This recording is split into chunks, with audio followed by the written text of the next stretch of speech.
Hello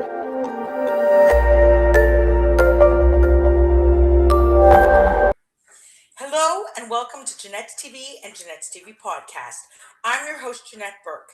Today we have Michelle Outmezguine on our show. She's an educator in the Greater Toronto area. She's going to be here to talk about bullying and anti-Semitism in the face of the rise of anti-Semitism, as well as what's going on in the Middle East with the war between Israel and the Palestinians. Welcome to Janette's TV and podcast, Michelle. Thank you so much for having me. You're welcome. So, Michelle, we're living in a very interesting and troubled time. We're seeing all kinds of things every day in the news since October 7th, with Hamas attacking Israel and now Israel going into Gaza.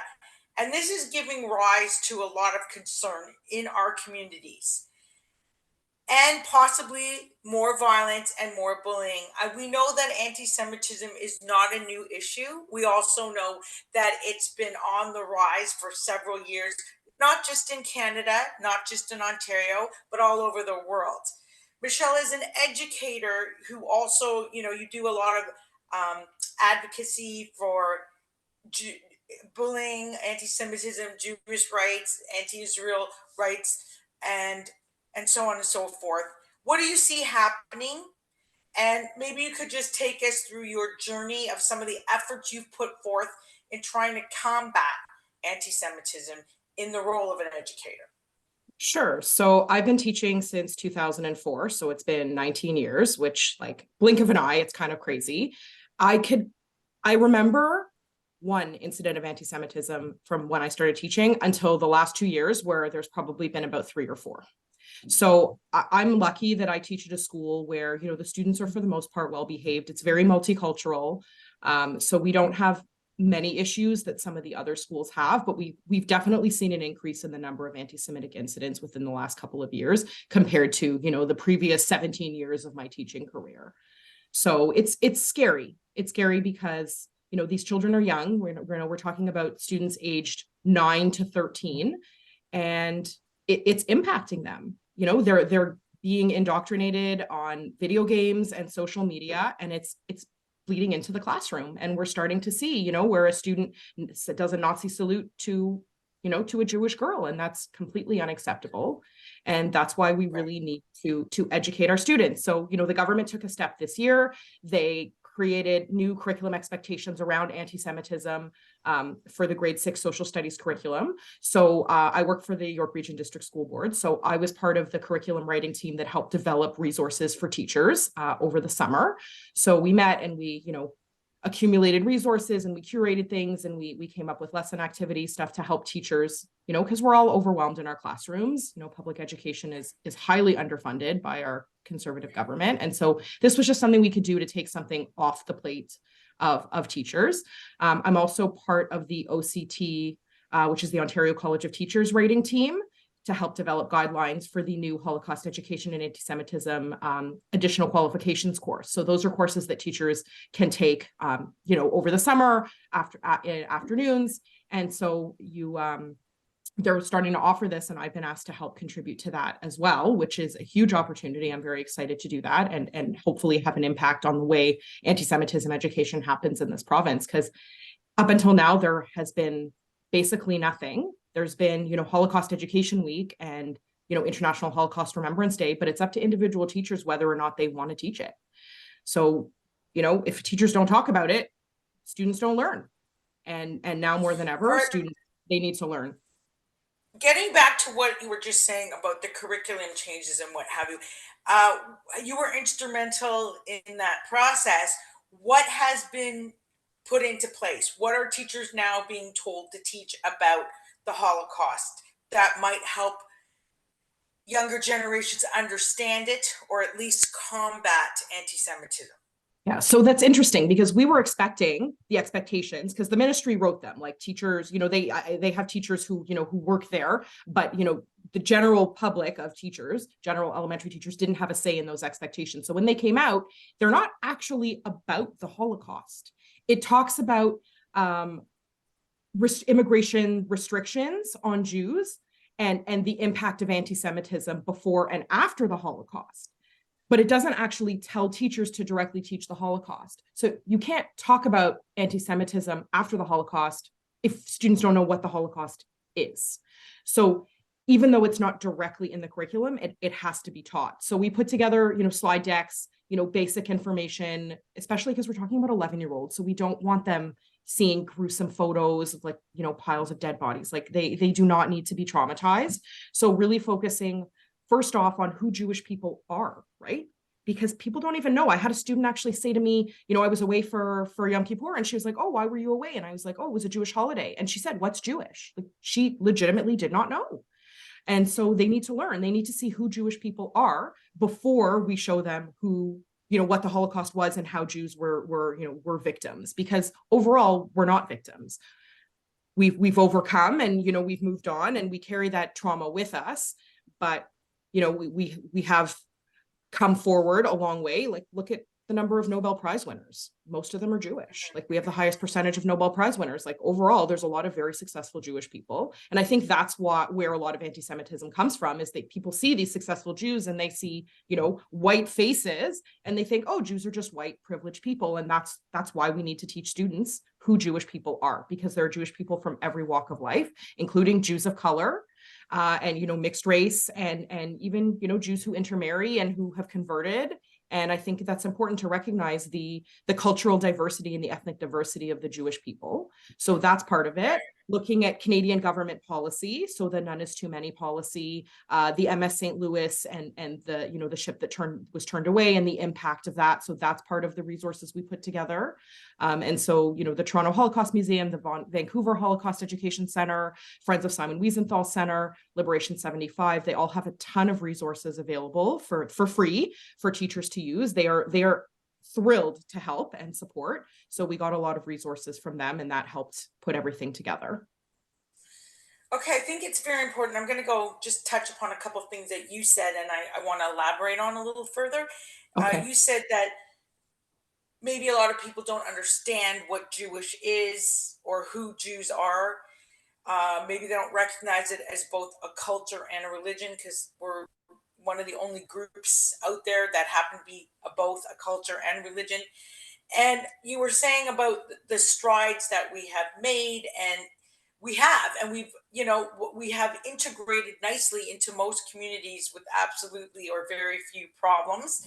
Um, but in that, we may have lost a little bit of our own journey as our generations have come down, and our grandparents that were part of the Holocaust are dying out. There's less stories being told.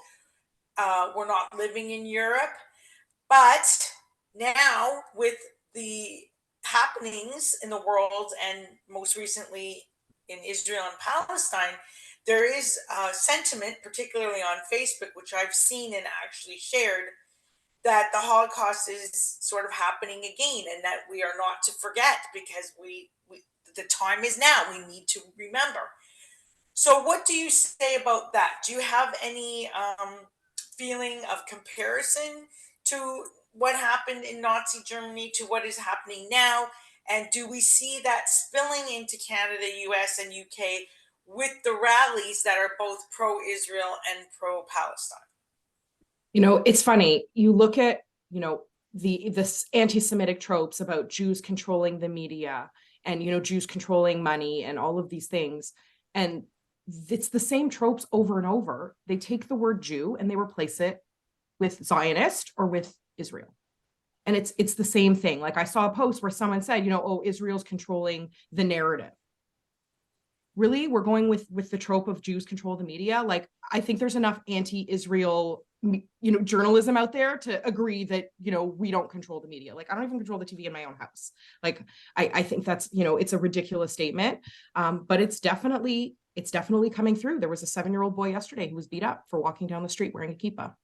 Like this is the world we live in. This is what happened in Nazi Germany. Jews were attacked in the streets. I was going to talk to you about that. A 7-year-old boy around Eglinton and Winford Avenue. We don't know what he's doing there. We also don't know why his mother left him temporarily and came back. The person who wrote about this on Facebook had his assistant observe the whole thing and shield the boy until the mother came back. But yes, that child was beat. A 7-year-old Jewish boy was beat up by an Arab boy. So we can't say that anti-Semitism is not a part of our culture, sadly, nor can we not. Like, it is obviously spilling in also from the Middle East, because that was Yeah. an Arab boy that beat up a 7-year-old Jewish kid. Yeah. So what can we do to combat some of these things, and how can the parents be more involved? So that's an excellent question, because my daughter actually had a statement said to her at school on Friday. A boy went up to her and said, "All Jews are killers. You're a killer." She's in grade 6. She's 11 years old. Okay. My daughter's never even been to Israel. Like, she literally has nothing to do with what's happening in the Middle East. But he was taught this not by his parents, but by a teacher from an online class that he takes. So you have adults who are the hate is so ingrained in them that they indoctrinate young children. I honestly, I don't know how to undo that. So the principal has been working with the boy and with his parents, who've been very supportive, and trying to sort of deprogram him, because on Friday, when the principal spoke to him and my daughter, he was convinced that he was right, and then Monday he was slightly less convinced, but still not ready to apologize. Like, he still doesn't think that what he said was wrong. That's really, really scary to me. So our educators do have a right and an obligation to make sure that they are not um, teaching youth things that, like you say, brainwash. They have to be Absolutely. open to both sides of the story, not just one side of the story. It's not also about um, making everything pro-Israel or pro-Palestine. It's not about always taking sides. It's about No. objectively showing both sides of the argument and letting children know where things are at. I think parents also have that right, that they should be taking what kids might be exposed to on the news or even on social media, because it's there every day and we can't ignore it, and explaining to their children both sides. But that also means that the children, I mean, their parents and maybe their grandparents and their educators also need to be educated and exposed to both sides and both perspectives in order to properly explain it. Yeah. Otherwise, it's going to be further injustice, right? I mean, that's So the yeah. truth, because it's Yeah. it's censored information if you're not presenting it objectively from both Yeah. sides. So to that end, last week also, and I want to talk a little bit about this too, because education, you're in the primary school system, but education stems way up beyond that to the college and university level. Last week at York University, last Friday, there was a students' union, I believe pro-Palestinian, Yes. that came out with some very damaging rhetoric, and they were asked to retract it. Um, Yeah. how do you feel about that, and how do you think that we could take a position and make sure that that isn't going to continue? I mean, universities and college campuses, they are breeding grounds for hate, especially for anti-Semitism. I'm a York U alumni, and I'm also a Glendon alumni, and they were part of that. And Glendon is like the bilingual campus of York. So it's separate. It's at a separate location at Bayview and Lawrence. It's smaller. It's very multicultural. And I'm absolutely disgusted that they put out that statement. Like, absolutely sick. I actually, it's on my list to email them and tell them that, I've always been so proud to say that, I graduated from Glendon. I have, I'm fully bilingual. I took an exam. I have a certificate of bilingual excellence, and I've always been so proud. But now after this statement, I am ashamed to be a Glendon alumnus. I'm sorry. It is not acceptable what they have said. This is a global conflict. There is no taking sides. There are supporting human beings, and that's what needs to happen. Because you have Israeli citizens, innocent civilians, you have innocent Palestinian civilians, and death, any kind of killing or murder of innocent civilians is wrong. I don't care what side you are on. There shouldn't be sides when it comes to killing children, injuring and traumatizing women, violating women. That is just wrong. And the fact that they support it, they should be ashamed. And I think the Jewish community as a whole, we need to put pressure on York to cut their funding. they don't deserve to have it if they're going to stand with terrorists. It's not right. Mm-hmm, mm-hmm. And what about the last Friday also was deemed Day of Retaliation, Yeah. where the Jewish community was asked to basically stay home and not send their children to school following a mini attack on Bialik Hebrew Day School. No, Um, it was chat. It was community. It was oh, chat. sorry, Yeah. you're right. Yeah. Sorry, Yeah. It's okay. chat. Um, Yeah. so, but in the sense that we were asked to stay home, police have been ramped up in every Jewish community in the Greater Toronto area, and this is also echoed throughout the world. New York has it, Chicago has it, parts of England have it, parts of Australia have it, France. So the fact that there was a day of revenge, even that itself, a day of revenge, Sick. that It really is. that is sick, and that's It's very reminiscent of horrific.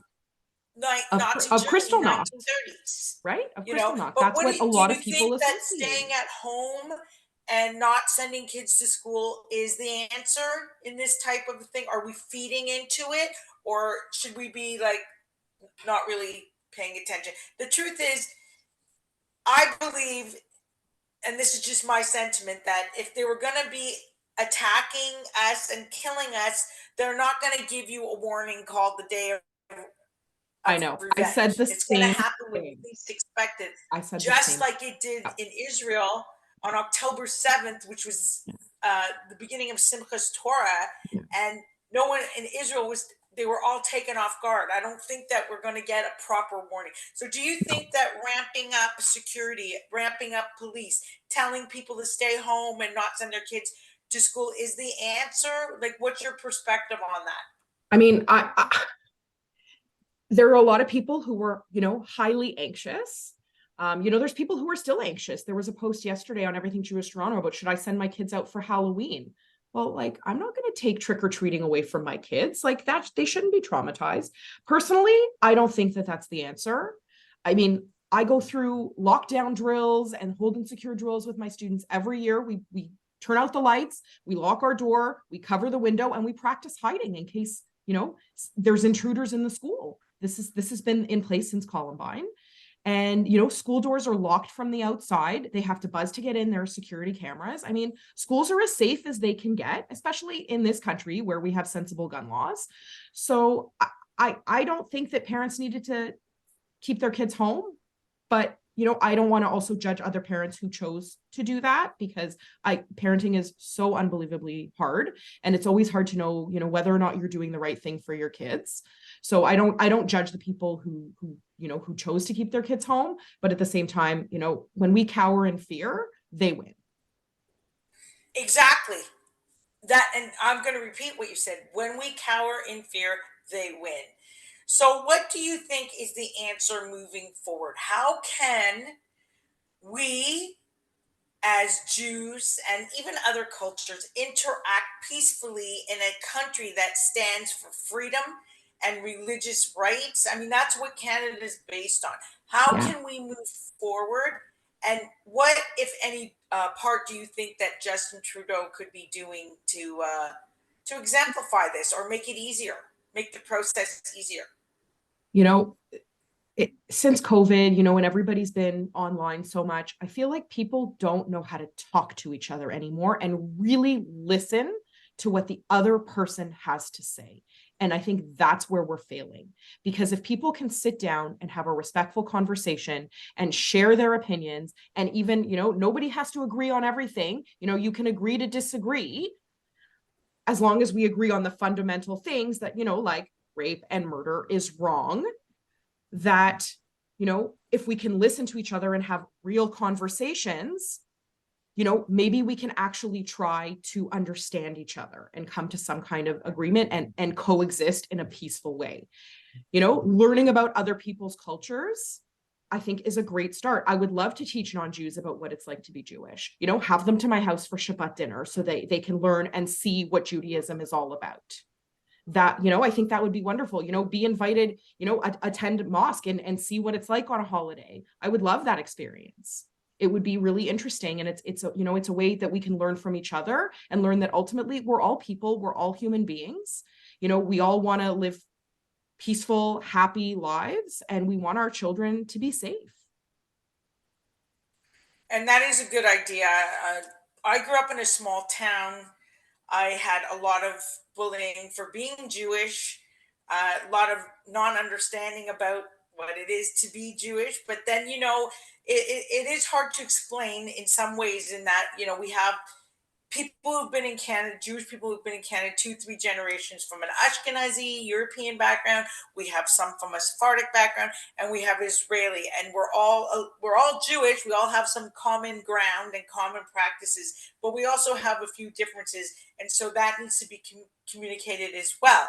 But in Yes. terms of understanding other cultures, I think this is very important. And I remember, we used to have in my hometown.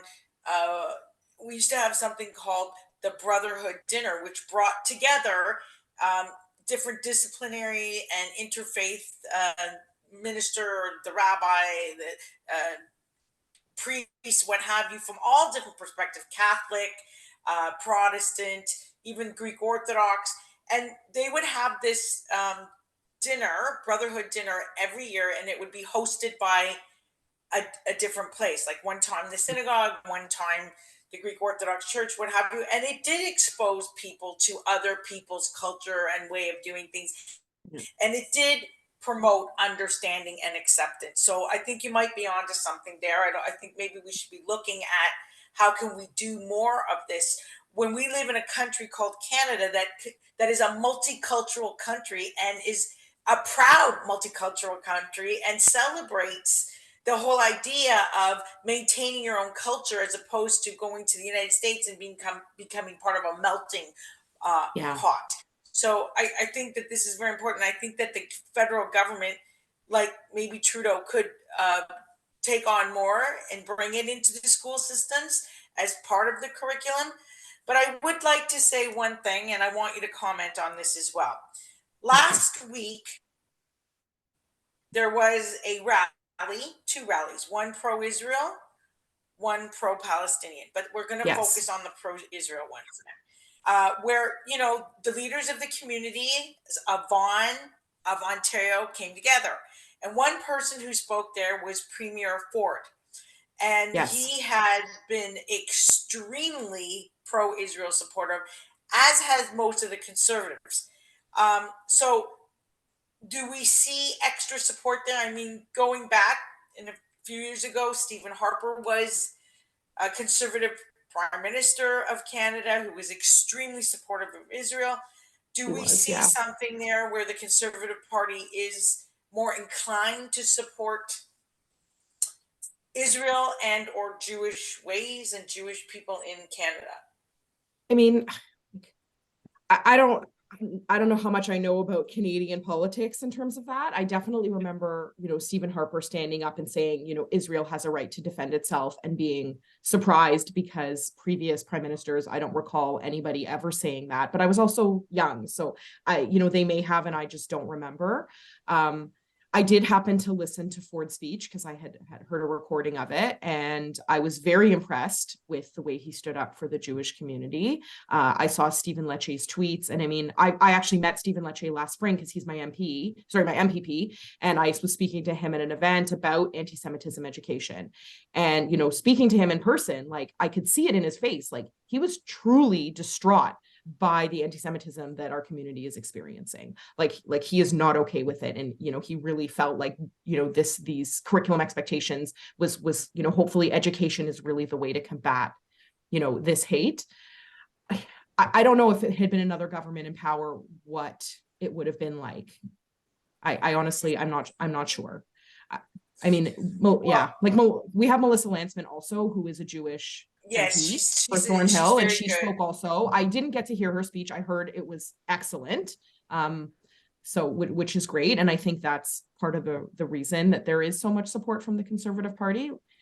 You have other parties like the NDP who, I mean, their posts are atrocious. There's the MPP in Hamilton who posted, basically Yes. pro-Hamas tweets, and the Yes. Jewish community was attacked for attacking a Black disabled woman. It's not because she's Black and disabled. She could have been a white person. Anybody saying those things is justifying terrorism, and that's wrong. And the fact that she refuses to retract her statement, like, I hope that Merritt Stiles does something about it, because anti-Semitism is anti-Semitism. It's not acceptable. But also, if it's coming from like leaders in the community, it trickles down because, as you say, when statements like that are made and not retracted, they're honored, right? I Yeah, mean, these people have a duty in the sense that they are community leaders to be responsible to the community and not extend hate or add to it. I So agree. in Yeah, that regard alone, in her position alone, she has a responsibility to that extent.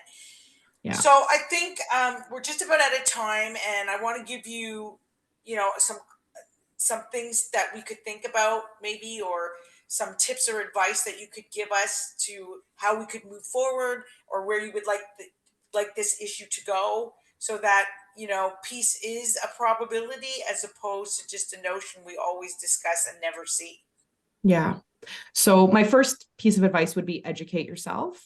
Go online, check your sources, make sure that the information you're reading is from reputable sources, because there's so much fake information out there. It's really hard sometimes to know what's real and what isn't. I was actually having a discussion about that with my Muslim colleague today, about, like, who knows what's true and what's not. So, make sure you're going to reputable sources and educate yourself. Like, I didn't know a lot about, the history between, the Israel and the Palestinians and all of that. So I learned. I did some courses offered by, some high school educators in York Region who, sort of, they teach the Jewish studies course at one of the high schools. And I learned from them. And, they use Palestinian sources also when they put together their presentation. So it's not just a one-sided presentation.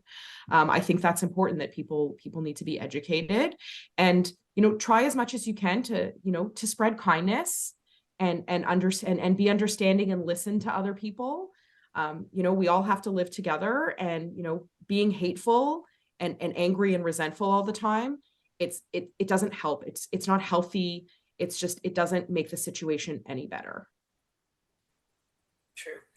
Okay, well, I want to thank you so much for coming in and speaking to me today and sharing your wisdom with myself and my audience. I want to thank the audience for tuning in. Now, wherever you are in the world, because I know we have a global audience of 9.2 million, um, this conversation, even if it's limited to Toronto area or Ontario, it really isn't, because it's happening in your communities too. So this is a global talk. So thank you for joining. And if you haven't already done so, please click the link below to subscribe to the YouTube channel. You could support us in one of two ways as we continue to bring you the best lifestyle, women, and business content on the internet. We have our Janette's TV and Janette's TV podcast t-shirts and sweatshirts available with either the JTV logo and tagline, or an inspirational saying made by me and a previous guest in a previous episode. The choice is yours. You choose your style, your size, and what you want, the inspirational saying or the quote, and everything is conveniently shipped straight to your front door, include shipping and handling. So until next time, continue to be fabulous. This is Janette Burke, your host, signing off.